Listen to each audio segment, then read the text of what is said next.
with regard to India reopening to tourists from 99 countries.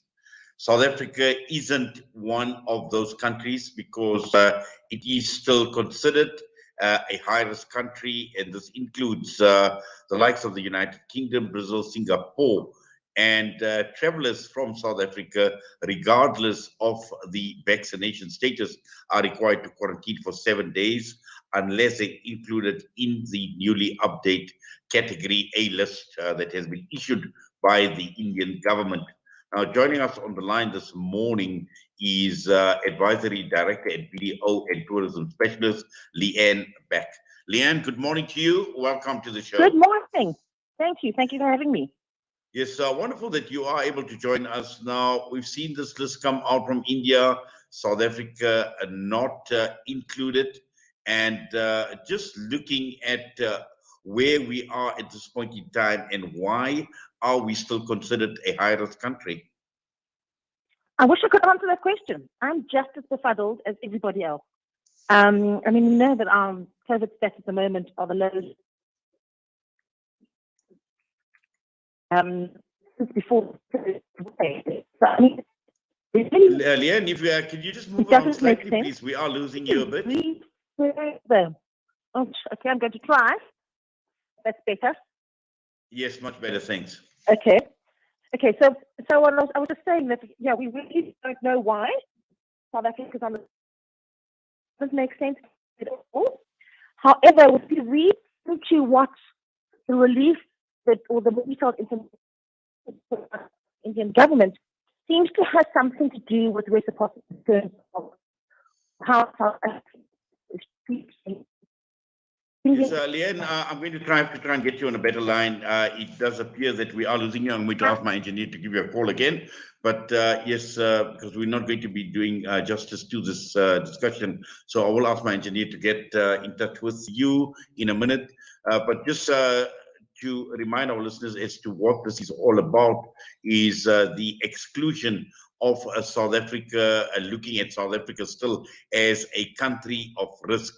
And this obviously doesn't make sense because looking at South Africa, where we are at this point in time, and also in terms of the recognition between South Africa and India with regard to vaccination certificates, and these certificates are nationally recognized by the World Health Organization as well. And I'm not too sure as to what the motivation behind is. Leanne back with us. Leanne, welcome back.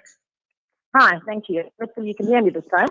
Yes, I can hear you now. Okay, Leanne, you can continue.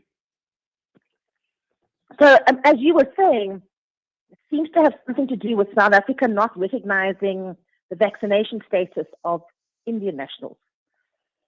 But it's actually because South Africa is a little behind in this, and that South Africa doesn't recognize the vaccinations of any country. So, to come to visit South Africa, all you need is a PCR test, a negative PCR test.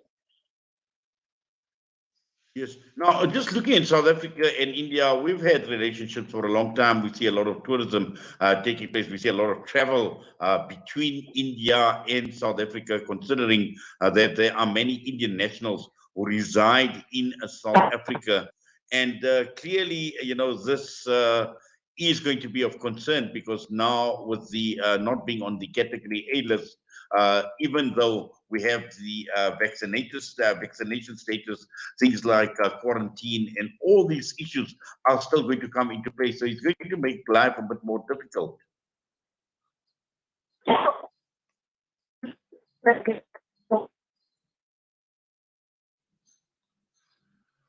Well, we certainly are having some sort of a problem with Leanne Beck, and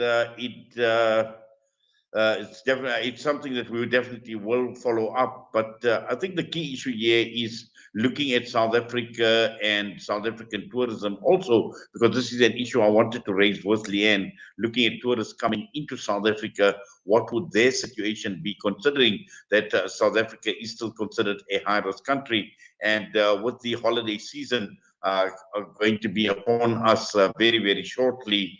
And knowing South Africa, we rely on tourism from many parts around the world. And at this point in time, when one looks at all the popular tourist destinations, whether we're looking at the game parks, the game reserves in South Africa, looking at a city like Cape Town. And I was there a few weeks ago, and I must admit that Cape Town is dead at this point in time.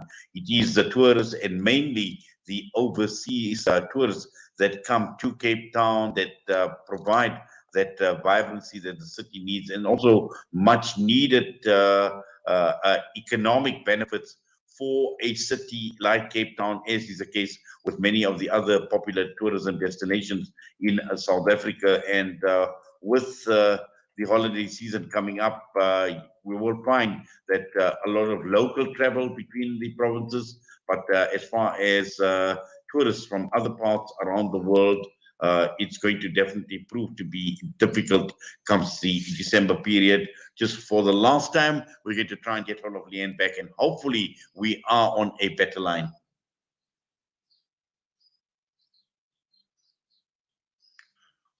Well, we can't hear Leanne. We're going to go for a quick break. We will come back and possibly revisit this interview a little later on in the show. When we come back, we're going to be joined by Umar Sharif out of India. Every 60 seconds, a silent